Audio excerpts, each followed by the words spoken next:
So ideally, people have had an opportunity to see Sarah's content from when she did her session on rapid prototyping for e-learning, to give you guys an in. But Sarah and I have had some conversations prior to coming together for SpeakerChat, because she'll probably have some new updated information since she's done that. So I don't want to put words in your mouth, Sarah, but that's what I believe to be true. Yeah. That's right. Yeah, it was funny because it's really not that old of a presentation. I think it was a couple years ago. And as I was going through it, I was like, oh, that's changed. Oh, that's changed. That's changed. Now, at the core of it is still 100% our process. Okay. And so I know we're going to talk about some of those things today, but it was funny to go back through and watch it and see like some of the tweaks and the ways that we're using tools today. You know, we have better technology today than we did 2 years ago, which is really weird, you know, how quickly technology is changing. Right. But it's exciting as well. So yeah, so I had a chance. I'm not, you know, it's been years, right? So before I joined the guild, I was in management, so I was elevated beyond the actual getting my hands dirty, developing e-learning. So I was quite removed. So I watched your entire presentation, of course, and was picking up on some stuff. So I have some questions for you today, but I'm going to be monitoring the chat. And by the way, Bianca Woods is here. She's in the background as our producer today. So she's going to be watching the chat better than me and then firing things in my direction, so I can ask those of Sarah.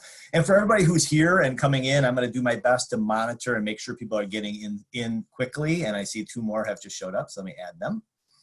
And you guys are muted, of course, but use the chat as questions arise, so you can ask Sarah specific questions about her tools, about her process, and the rationale behind it. We want to make sure all that's happening. So I'm going to do the best I can, but I do have some questions myself, and I'm going to, at some point, actually, I'll do this right now, Sarah. I'm going to ask you, see if I can do this right. No, I don't want that.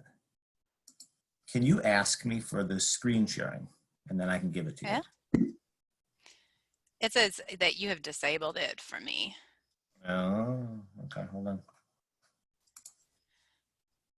I'm just a lowly participant with no power. Yeah, sorry about that. Let's see here. No, it's fine.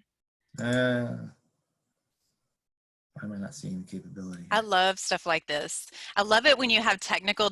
So this is the thing that's always been exciting to me as a trainer, because I started out as a classroom trainer, and when stuff doesn't work, which inevitably is always, there's something that messes up. And it's really exciting to kind of see how can you improv it, right? What are you going to do? Because everybody's looking at you. I'm scrambling, Sarah. I'm dying here. Hold on. It was here, like Bianca and I were testing it. I was like, oh, okay, that's how I do it. And it was like, oh, okay. And now I click it and it only shows that. Let's see. Let's get a peek into Sarah's living room. Yeah, take us on a tour. Fake office area right now. So I don't know if you can see, but back here, there's Moxie, and she's trying to get to Ginger, my cat. I don't know how Moxie got in here actually, because she's supposed to be gated off, but somehow she snuck through. So the dog is not with me, so I hid him out in the other room and gave him a treat so he'd leave me alone today. So right. This is the way I keep the dog from barking. You just got to keep her near you. Yeah, well, yeah, until the letter carrier shows up, and then my dog goes crazy. Yeah. Oh, okay. So I'm seeing that we might have an issue because 2 of us are at the same time. So anyways, before we get to screen sharing, let's talk a little bit, and then we'll make sure that gets fixed. So one of the questions I was going to bounce off is just kind of overview, right? Some people are coming to this and they have a lot of experience. Some people don't have as much experience. So maybe you can give us an overview of like telling us a little bit more about like what is the advantage or the benefits of prototyping? Yeah, for the designer and for stakeholders. Absolutely. So let's start off because that's a really loaded question. And so let's start this off with, there are a lot of folks in this room right now. Why don't you all type in chat and tell me how many of you have done a prototype or you do prototypes now? So in some form or fashion for your e-learning projects, you're prototyping that out. Yeah, we're getting some that have, always, working on your first one occasionally. No, I think I have. Ed says, I've done a few. Okay. So thanks y'all for sharing. Yeah, I mean, what that has been, when I first decided to share our process, that was one of the things that I noticed is that I had done prototypes, but I had not done them consistently. It wasn't necessarily part of a process. And when you're looking at prototyping, you have to have a rapid process, because if it takes a lot of time, then we're less likely to do it unless the benefit or the trade-off is worthwhile. So what I like to present when I'm talking about prototyping is looking at our overall design process. Because how many of you all create storyboards right now? Yeah. So it's pretty common for us as designers to create storyboards. That's more common than it is with prototyping. And generally, when we create these storyboards, we're trying to put everything together in one, and then we're using that as a way to communicate what our design's going to be. The problem that I was finding with this early on is two things. One, I wasn't seeing a whole lot of value of creating a storyboard sometimes, because the feedback that I would get back from stakeholders was pretty much garbage. They would say, oh, they would try to wordsmith it, or they'd be like, oh, is this what it's going to look like? You know, I think you should use this picture. And you're trying to communicate your vision for your design. And because it's all crammed into a weird format, then unless you've trained your SMEs for, you know, what to look for and the feedback to give you, or unless you're handing it off to other instructional designers, people, they don't really know how to interpret what you're doing. So I've always looked at storyboards as being more for instructional designers and developers. That's our blueprint for creating content.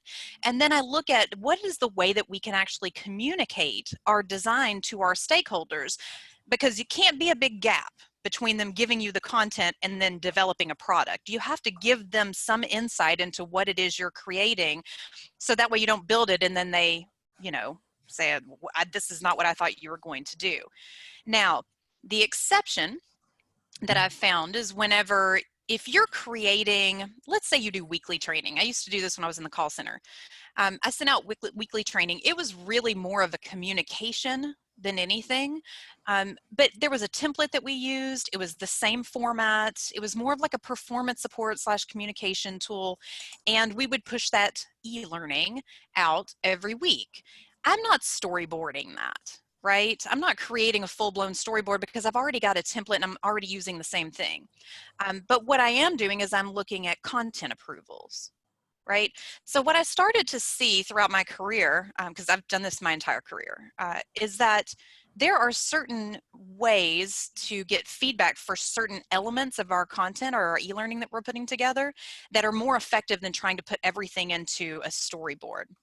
And so similarly, when we're talking about prototypes, if I want someone to see how something's going to function and look and feel, then I need to create a version of that that's fast for me to develop and easy for them to understand what I'm trying to communicate. And that's where prototyping comes in. So you kind of touched on something I was going to get to, and that was about the storyboard relationship. You nailed it. So, you know, because that was me, you know, like you would, because I think if people watched the content before, you shared some really cool examples by Kevin and Connie Malaman and a few others, you know, to see how that works. And that was me. That was what I used to do, a lot of that. Yeah. Definitely, I never got to that point, you know, of the prototyping that you're capable of doing. So the other question I had that related to that is, you had taken this process and approached it very differently. You chunked it all out into about 5 different places that you break this down. And I'm going to read those off. You had like the content outline, content maps, you know, the sketch, the wireframe, a board, which I'm not sure everybody's heard of, and then prototype itself. Could you walk a little bit of that process and how it's worked for you? Yeah, absolutely. And so this is where I wish that I could share my screen, because I can show you what each of these look like. I'm working on it. So I'll start off by telling you all that I have been doing this process, as I'm going to explain it to you today, for probably the last 10 or so years. And so this is something that has been part of my process, whether I worked in an organization or whether now I run an organization, a consulting organization called Learning Ninjas, and this is our process. So everyone on our team follows the same process when we're working with clients in all different industries. And I wanted to preface this by saying that this is not something I'm suggesting you use in this that I use, and it cuts our development time down to almost nothing. It makes it so much easier.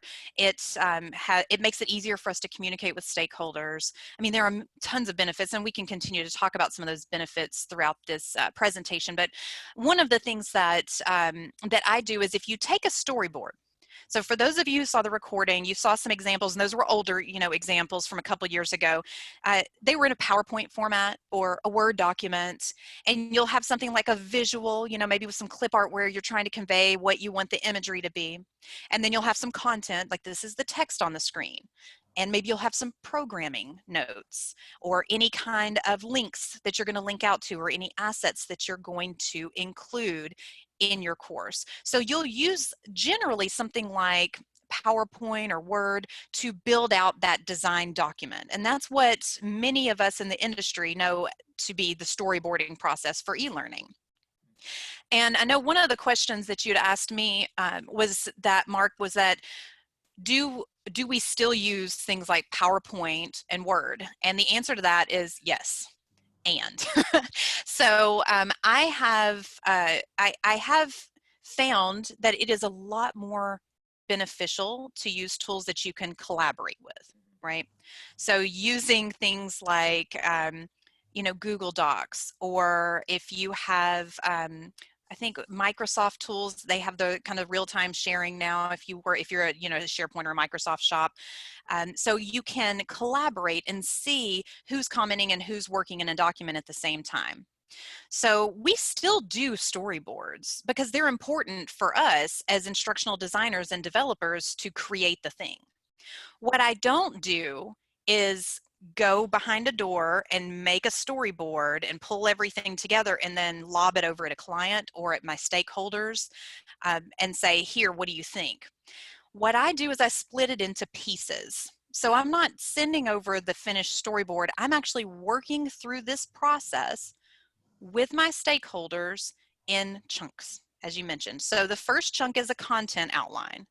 And everybody in here, you start with that whether you realize it or not. And that's just outlining, what is this going to go in this course? What are my topics, right? What's in, what's out? I'm scoping it out based on my learning objectives. Hopefully I'm looking at it from a perspective of performance-based learning objectives so that they're measurable, right? So that I'm able to evaluate whether it's had an impact. But I'm going through and just creating an outline. Now, I'm doing that in Word or in a Google Doc. And I'm collaborating with my stakeholder to say what's in, what's out.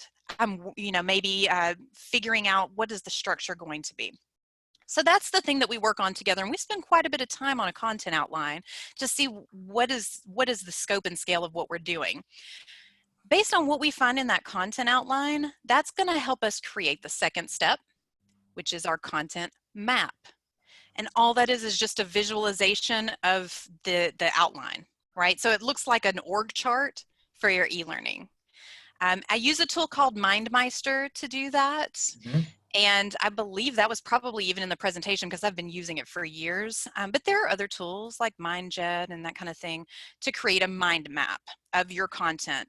And the only reason you want to do that is because it helps you quickly reorganize your topics and the flow of your course at a high level.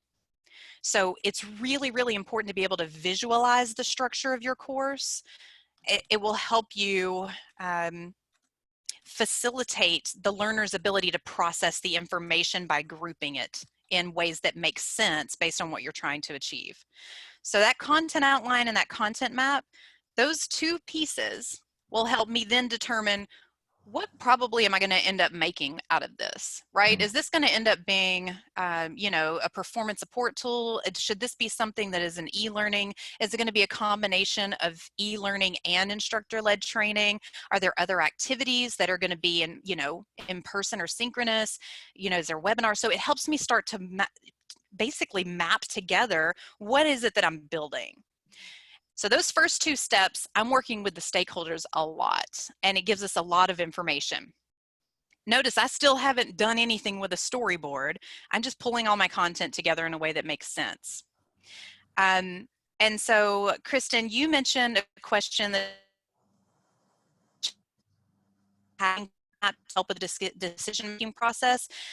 Type in a follow-up to that to give me a little bit more information for clarification, because I want to make sure I understand what you're asking.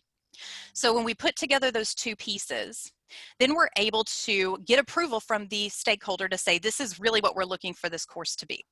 From there, I'm going to do some of the fun stuff.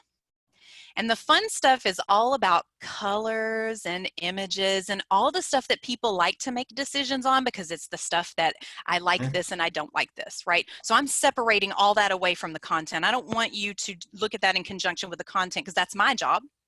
I want to present to you some visual imagery that I think is going to be beneficial for you in this course and the content, and is going to complement your content and add value to what you're trying to teach. So what we have here is the mood board. And as you mentioned, I know a lot of people may not be used to mood boarding, and it looks like I now have the ability to share my screen. I have to give all credit, like behind the scenes, and nailed it. So you should, you got. And I'll tell you what, I'm good at multitasking, so I've been down here clicking it while I'm talking. So let's see if we can get it to go. Let me give it permission. Oh, you know what? It's going to make me quit and come back in. If you guys can wait for like 2 seconds, let me pop out and back in so I can get it. I might let you back in if you come back. Okay, hold on. We're waiting and waiting. It's nice here in Syracuse today, everybody. It's about 60 degrees. How's your weather? Yes, Susan. Getting warmer. Yeah, it's got to be warmer than Syracuse in DC. Vancouver, my colleagues in Vancouver. Nice. Yeah, San Jose, 70 and sunny. Go figure. Yeah, the whole weekend for us should be good. I'm kind of happy since we're all stuck inside and my kids can't go out in the rain and we all stare at each other all day, like all of you are probably dealing with. I'm gonna have to do some conversion there, 14 degrees in BC. It's still Fahrenheit. All right, here we go. Where's Sarah?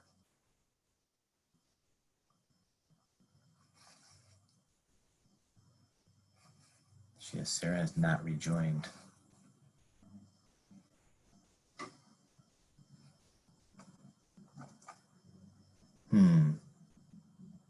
All right, I'm gonna check on Sarah real quick. You guys talk amongst yourself for a minute. She'll be, there she is. Hold on.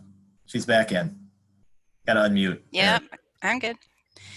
I'm all over it. All right. It's nothing about the weather, but it's all you now. Let's share this business. Okay, so I'm not going to go into presentation mode so that way I can still see what's going on around me, but let me show you what I'm talking about here. So here are a couple of storyboards that are more updated than what were in the presentation. So we're still doing this process. I'm just not, and those were some of the old ones that were still in the presentation, but you know, here's one that's in Google Docs, or I'm sorry, Google Slides, one that's in Word, one that's in PowerPoint. So the storyboard process for us has not changed. It's this breaking down piece that has, because we need to use this for our own internal purposes, but what we're using is how we communicate. We're communicating with our stakeholders differently. So if you take a look at our outlines, we generally do our outlines in Google Docs, as I mentioned, for collaboration. These are real examples. This is one for Leave No Trace, an organization that we're working with right now. Here's one for de-escalation for police officers when they are coming into contact with someone who might be a veteran suffering from PTSD. So these are really, you know, completely different types of clients, different types of projects, but check it out. I mean, it's the same process. It's still an outline, right? It's just a plain old outline. And when we get into content mapping, here are the real content maps for those two projects. So here's one in MindMeister. Again, my favorite tool, but you don't have to use this. This is the one for the veterans with PTSD, so the military, I'm sorry, military, the police de-escalation, right? And you can see two modules here.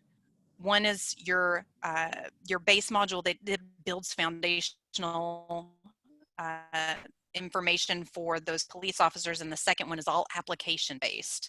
But this lets me quickly sort out what I want to do. And Kristen, I think that you had asked a question about tagging. One of the things that I do, and I'm not sure if this is what you were asking, but I will actually use icons in MindMeister to indicate to me what type of content that is. So is it a video? Is it a knowledge check? Is it an assessment?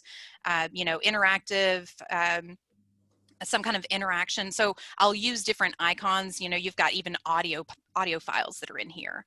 So I can use that map to help me quickly identify the flow of that course.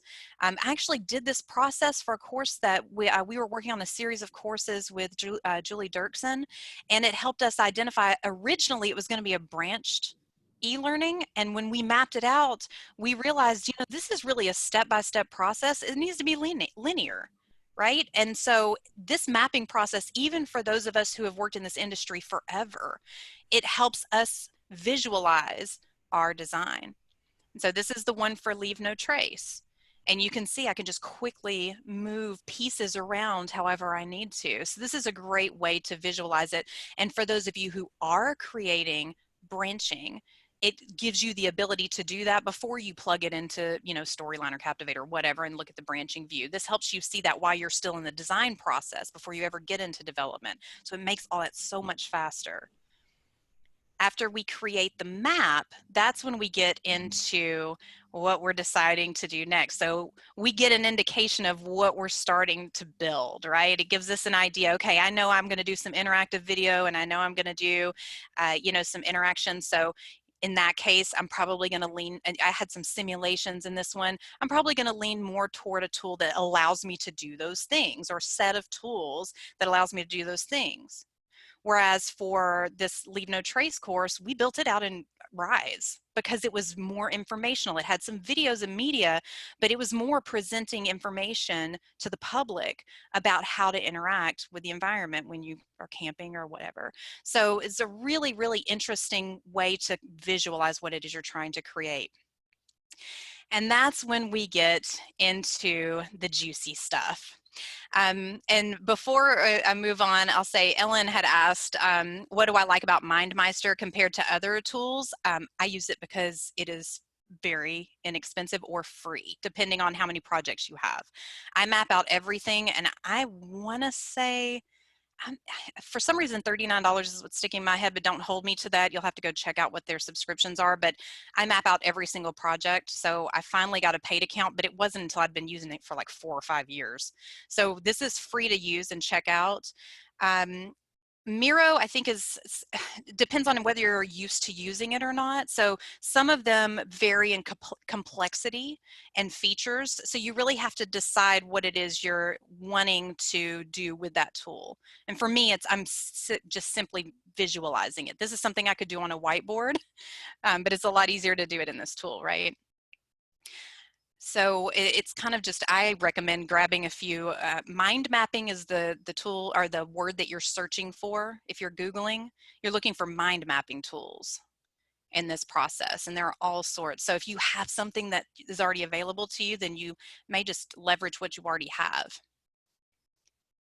So the other step that we get into here is sketching. And just for a visual, I know that Mark had said that I've broken this storyboarding process out into these different pieces. the content outline, the content map, those are the two we've just covered. We talked about Moodboard for a minute, so I'll show you one of those. Also sketches and wireframes. So those steps right there, 1 through 4, I'm doing those steps and I'm getting feedback from the stakeholder at each step. I'm getting feedback and I'm getting approval, if you will, at each step to say, yes, we're good with this, we're good with that. And then it helps me continue to move forward through my design. There was a question, Sarah, from Ed. He was asking, do you share the map with your stakeholders? I do. Yeah. So the content outline and the content map, I do share those with the stakeholders and we work through that collaboratively. So I give them view-only access if they are new to the training industry and they don't, aren't really comfortable with it. And I let them just give me verbal feedback on a phone call or in a meeting. If I'm working for other or with other instructional designers, I'll give them access to actually modify it and make changes. And you can share maps with people. And you can also export them in different formats, that kind of thing. So it's a great question. Yeah, so actually every single piece that you see here, these are all pieces that I'm sharing with stakeholders. The difference is that instead of just one storyboard, I'm sharing these individual pieces throughout the process. And then I take those pieces, the outcome, and then I put those into a storyboard for us to develop. So that's what's different about this. So what sketches and wireframes are, some people may get kind of intimidated by the whole wireframe terminology, but all wireframing is just a way to communicate how different screens connect together. So how many of you can type in chat if you want to, how many of you have ever created like jump to slide whatever in Captivate or Articulate or whatever tool you use, like Tora, you do, I want you from this slide, if you click on this, it jumps to this side, if you click on this. Okay, so what a wireframe is a visual representation of that in taking sketches. So you would sketch out your different screens or slides, and then you would label anything that's going to bounce them out to a different slide. So if this button bounces me out to a slide, I'm going to label it. And then you write down what you want it to do. So let me show you an example. This is an example of a wireframe. And I'll make this a little bit bigger so you can see better. So you can see here that all this is a whole bunch of slides. And you can do this any way you'd like to, but you're literally just sketching it out. And this one was sketched, I don't even remember what I used, maybe Glyphy or something like that. For this one, I mean, you could do it on paper. So yes, Kristen, I'll show you in a minute my preferred way of doing this. But all this is just you put the layout together and you label each thing. So notice what you don't see here is color. You don't see images. You don't see any of that stuff. It's literally just placeholders and everything that takes some kind of action, whether it launches a hyperlink or an email or a phone number or a button to another screen. I'm labeling those, and then down at the bottom in this text area, the notes area, which I'm sure it may be a little bit difficult to see on the screen here because these are, shrunk down, but it tells you what each button does. It jumps out to whatever page. If you could imagine having it in this format rather than crammed into a storyboard with a whole bunch of other stuff, this makes it a lot easier on the development end. So it helps us pull all that together. Mm-hmm. So wireframing is just simply a process of testing out the functional design of whatever you're creating.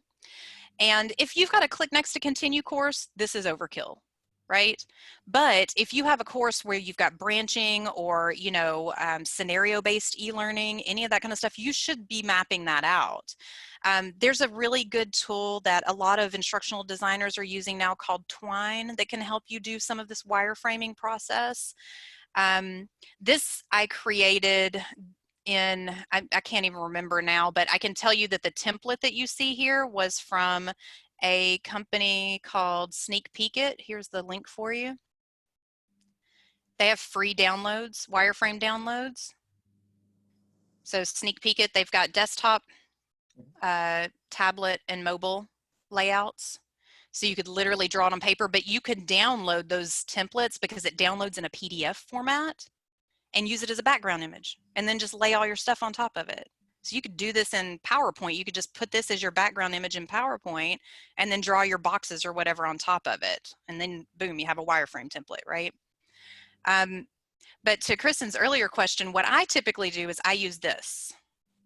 So this is an iPad tool. I have an iPad and an Apple Pencil.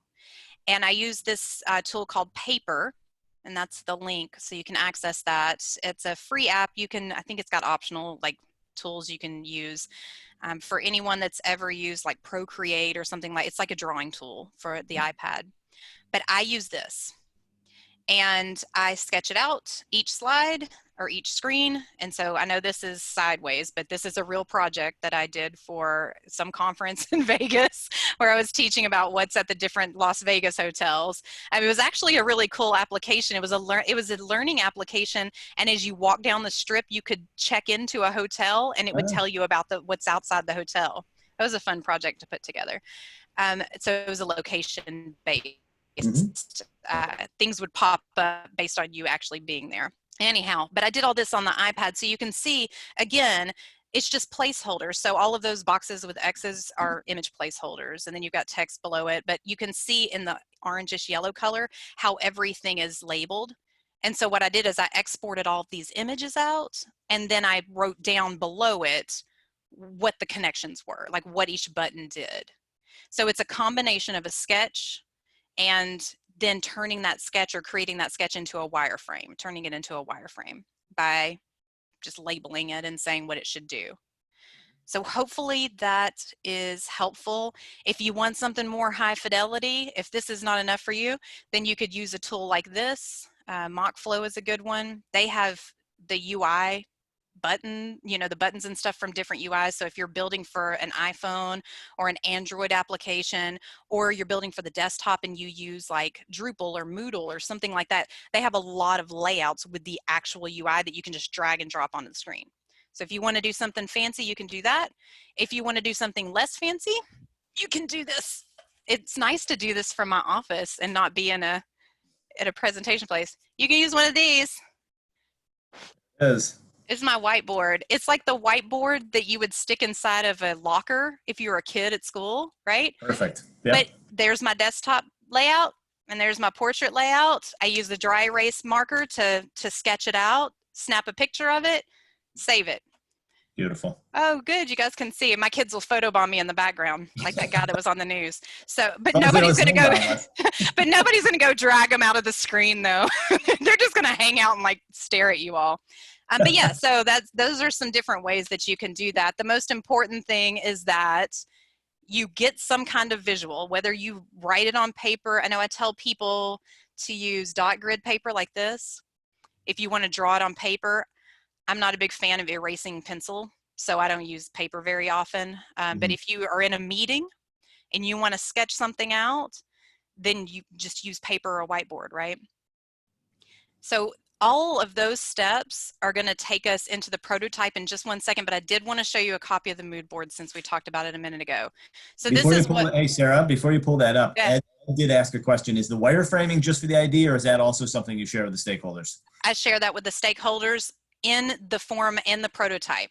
So the wireframe is something I will share with the stakeholders because I'm usually framing things out when I'm in meetings with them.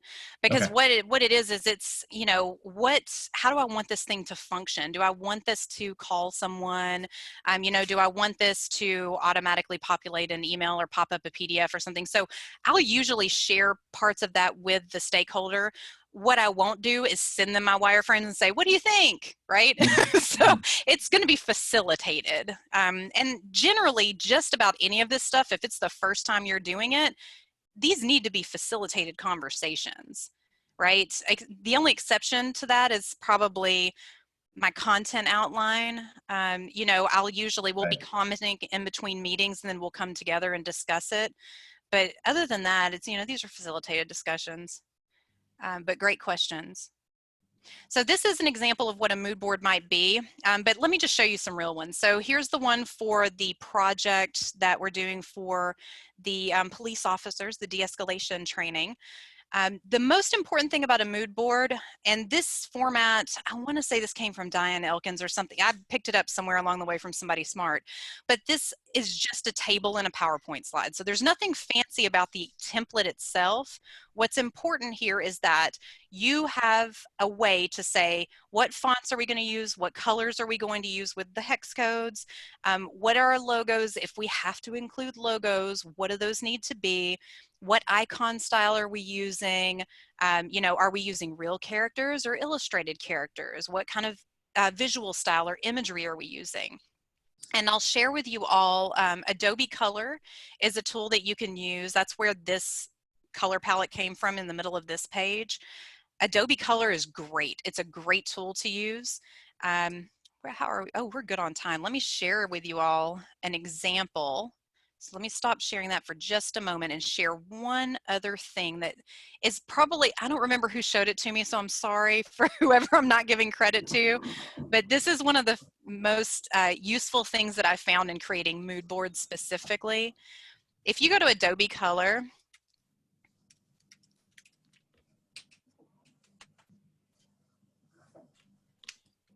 there is a really cool search feature that allows you to put together color palettes based on images. So let me just jump in here and show you this real quick.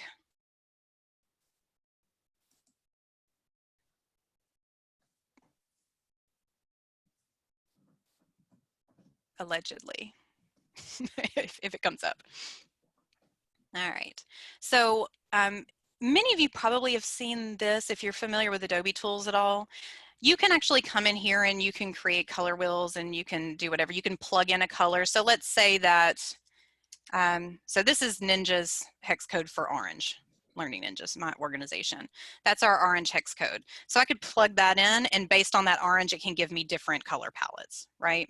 So that's cool. If you've got a color that works in your organization, you can come out here and make a complementary. Let's say we're going to do a complementary color palette. There we go. So there's my orange and there's a complementary color palette that I can use. And I can go up here on the top right, you can see that color palette and I can pick and choose which colors. But what I really like about this is this explore button, which I would never do. I don't normally dig into tools as well as I should. Unless somebody shows it to me in a workflow. But check this out. I can go into the explore phase or the explore section. And what's a training that we normally do? Let's say OSHA safety. I can go in and pull up, I can search for anything and it gives me like images and then color palettes to go with it. It's super cool. So you can get ideas to come up with a couple of different mood boards by using this explore functionality in Adobe Color. And this is all free. So I think it's a fun tool to use. And this is something that people really, really like to make decisions about. So it tends to be the more fun thing to do. And so I'll switch back over to the presentation for a moment. Why are we using this mood board? So what I'm trying to do here is I'm trying to help the stakeholders make decisions about the colors and the visual identity of this course. Now, if you're in an organization where you're already using a style guide, this is a perfect opportunity for you to give a course its own identity. Let's say you're doing a special leadership training initiative or some kind of rollout of a new system that everybody's going to have to use, or it's new employee orientation, and you want that program to have its own unique identity, right? And I'll pick on Coca-Cola for a minute because I used to live in Atlanta forever, and they are known for having that very strict color palette of the red and the gray and the white. It's like that red color palette. So if they were going to do something that deviated from that, it would need to coordinate with those core colors very, very strongly so that it conveyed that same branding. So it gives you the opportunity here to create a course identity, but stem it off of your existing branding. I'll give you another example. This is one that we put together when I was working in working in global health. And this particular tool worked with Kevin Rucker, was the visual designer that I worked on this with. He created this in Illustrator. But it doesn't have to be an Illustrator. That's just, that's the tool that he used because I know somebody's going to ask me. But this is the layout that we put together, and you can see that this is a combination of mood board and style guide. And this is just the first 2 pages of it. I think it was around 8 pages of this, but it showed you what is the style of the buttons, what's the color palette, that kind of thing, what size should certain things be. So that was really, it was really helpful to have something like this before you go into the course, because I know now as a developer, I can set all my settings up front and just start building it out. So it saved us a lot of time in development. Now, the mood board, what this gives us the ability to do is get that feedback from the stakeholders. And the thing that I always tell people about this step, and this is something Jen Murphy, I don't know if she's in here today, and she'll probably, if you guys are recording it, she might hear this at some point, but we've worked on a project before where we had a conversation about mood boards, and she said, you know, on her team, they talked about, well, you know, what if you give them the thing that you really like? So here's the colors that I really like, and then you should always give them options, right? So the second option, just make it really bad so that they pick the one you really like. And I said, don't ever do that because they'll inevitably pick the one that was really bad. And so pick 2 that you would like, both of them. So pick 2 mood board versions that you really, really like. And what you'll find, so this one, for this project, I had 3 different types that I let them choose from. And what they ended up doing was picking a couple from different ones. And then we were able to make decisions around the visual style together. So it gave them, they were very empowered. I was happy with whatever they picked because I put together all the ones that I liked. So they were able to pick and choose from the ones that we put forward for them.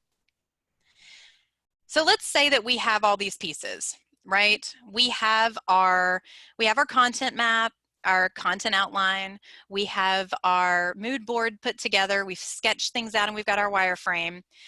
How do I then pull everything together to then give to the stakeholders to review it all together? Because they want to see it together. Historically, that has been the storyboard. I do not advocate for that unless you have well-trained SMEs that are used to looking at storyboards. What I advocate for is now a prototype, a rapid prototype. So pull it together as a prototype. So let's talk about how you can do that without losing your sanity.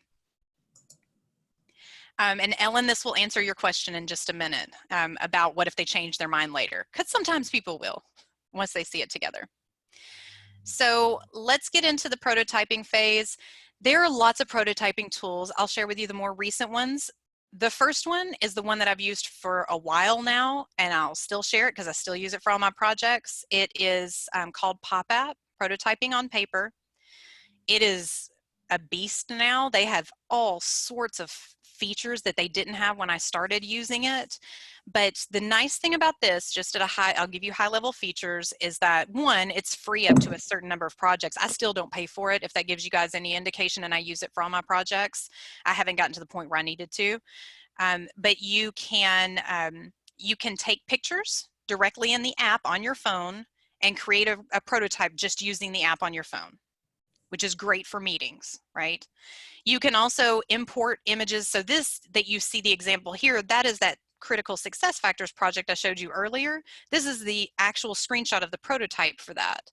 And so we pulled in real mock-ups, right, that we exported the PNGs. We just exported them out of Illustrator, pulled them into PopApp, and then we were able to create the hotspots so that they can just tap through it. So it's a tappable or clickable prototype. It's not going to have all the functionality, but it lets the stakeholders see everything together.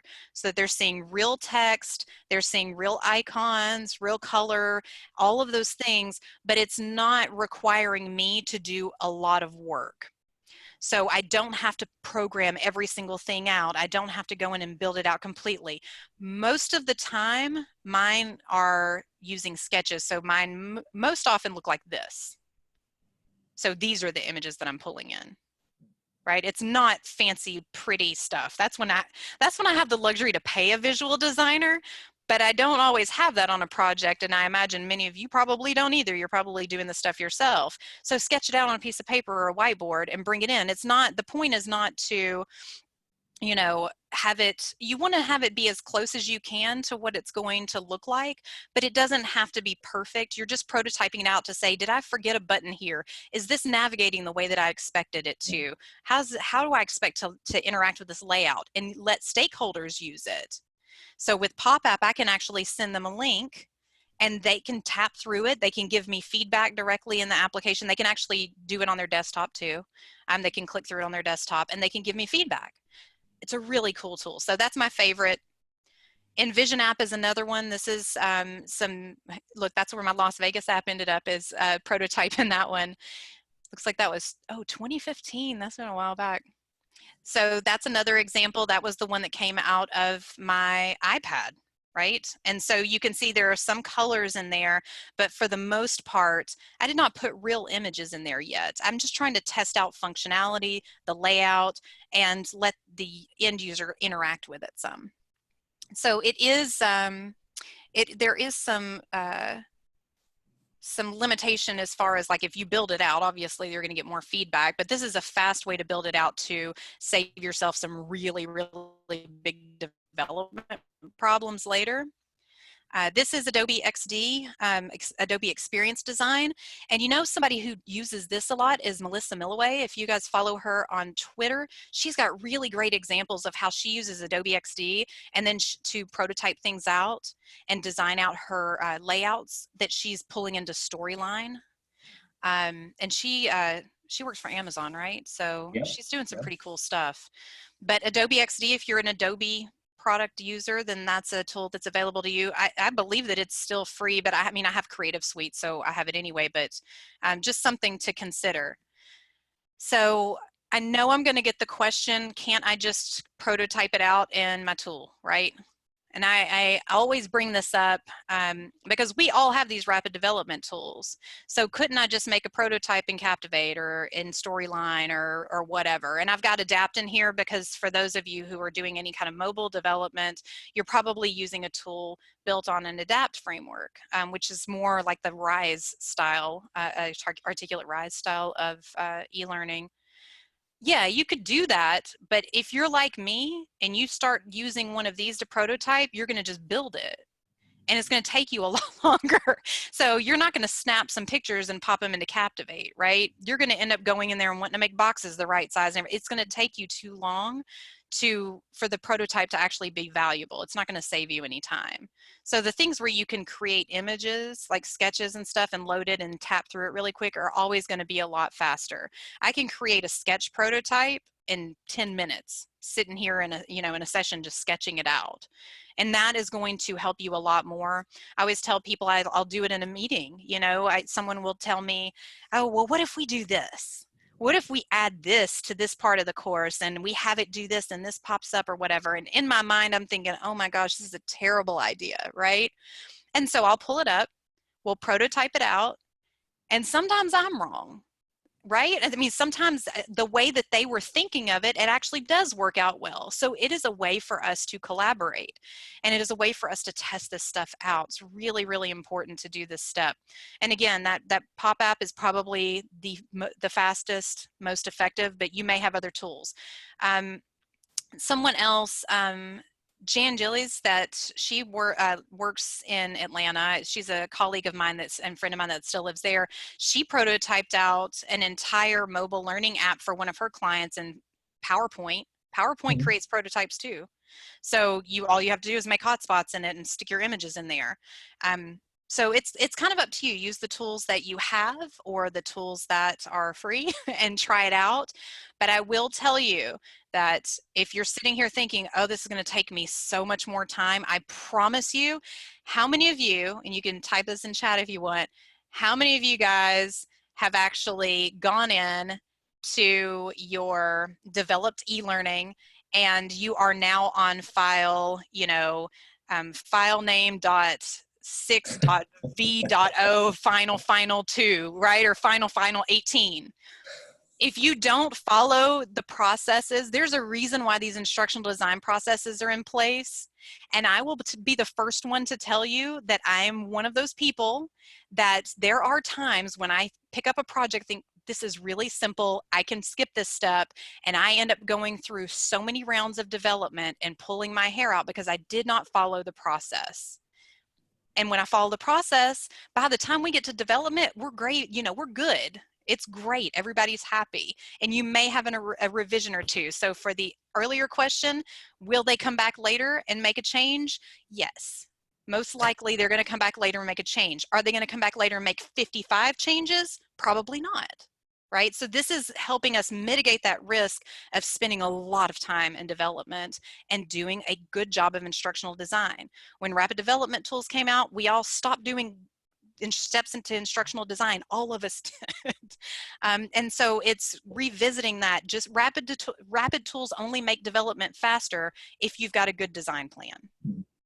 So that's good insight. Going back to something though that you just mentioned is, do you do anything with the stakeholders in terms of like having them sign off at certain phases so that you don't get into the position of like, oh, we're 3 steps removed and now it's a massive change? So my WISE operations director, Teresa Dussault, would tell me that things that people sign or contracts are only worth as much as people are willing to enforce them.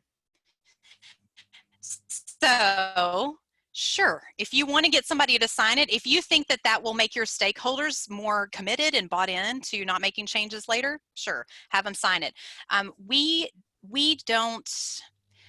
typically don't, you know, I haven't really seen a need to. We used to have a signature line at the bottom of our content maps because we were like, okay, at some point this content's got to be called good, right? You've got to say no more changes to it. And so we used to do that, but what we found is that this process works so well that eventually, like, we just didn't even need to have people sign it anymore. So it might be a good idea to get that buy-in first, and you all know your stakeholders, but I've not seen any measurable difference for our organization if we got a signature or not. It's really about our ability to facilitate this process and to communicate effectively with our stakeholders, you know, get reminders, get on their calendar, get in front of them. And we all know that some organizations, there are just pieces that may be fundamentally broken, and it doesn't matter what you do, that, you know, you're going to struggle with that. But, you know, there are things that you can put in place and try out. What works for some people may not work for others, obviously. Yeah. But yeah, I haven't seen any real change in whether I ask people to sign off on it or not, because they're still the client. They're still going to come back to me and be like, I still want this change. And I'm not going to be able to be like, see, you sign this thing. They're going to be like, you're fired. So it won't matter. Yeah, but I think that one of the funniest moments I thought in the recorded content you gave was when the questions came up about like when stakeholders are saying, they look at the prototype like it's the final product and they want. Yeah. And the list of comments just grew like crazy about how frustrated with them. That was one of the questions to you, was like, how do you set expectations for people to understand what they're looking at, you know, is a phase and not the final product? Yeah. So what I will share with you is that I have so many examples now of other projects that I can show a client what each step looks like. Fair enough. Yeah. So y'all steal my stuff. I've just shared with you some stuff. This is recorded. Share it with your stakeholders and say, here's what each step looks like and here's what I'm looking for. Give them a screenshot, put yourself together a standards guide and say, here's what we're going to be doing. People will tend to work better with you if you can set expectations. If they know what they're looking at and what you want from them, then they're going to give you better feedback, right? And they're going to be happier with the process. This is a very, you know, as you all can imagine, when you're working with different clients all the time, that can be a really painful process, especially not being on the inside of that organization. And of course, being inside of the organization comes with its own problems because they don't listen to you half the time. But you know, if you can clearly set expectations, it will mitigate some of those problems. It doesn't always solve everything, but it's certainly, you know, it's the best you can do on your end to try to make the process easier. We have literally like 1 minute left in our time. So I want to make sure that people who are asking questions get a chance to ask another question to Sarah. We're respectful of your time, Sarah. So I want to make sure everybody got their questions in and we can wrap things up. Looks like everybody seems to be happy. I don't think it's coming our way. That's because we can't see their faces. I will say you all can reach out to me directly. So if you want to reach out to me, sarah@learningninjas.com. And just go check out Learning Ninjas. We've got some free resources and stuff out there, so some good stuff that you guys could get access to. But, you know, go out and email me if you need something specific, if you want an example. We have the opportunity to work with a lot of nonprofit organizations and public-facing organizations, so we've got a lot of stuff we can share, whereas I know some organizations don't, right? Because it's all proprietary or whatever. And a lot of our content is too, but we do have some examples that we're happy to share with you all. That's excellent. Thanks. All right, everybody. Sarah, thanks. Appreciate you. Of course. Your knowledge. Yeah. And it's great to see everybody in the quarantine. I hope you guys are all staying safe and healthy, and that we'll get to see each other again soon in real life, and that Mark will make sure he says my name right. I'll never, ever, ever forget. You called me Melissa is what it was. It was. It wasn't the last name. It was the first name. Yeah. It's that Little House, Little House in the Prairie, isn't it? Anyways. Yeah. Oh, gosh. Yes. Hey, everybody. Thanks for coming. We're going to wrap this up and look for more speaker chats coming soon. It's on the Twist blog. And thanks again, Sarah, for being here. Yeah, of course. Thanks, y'all.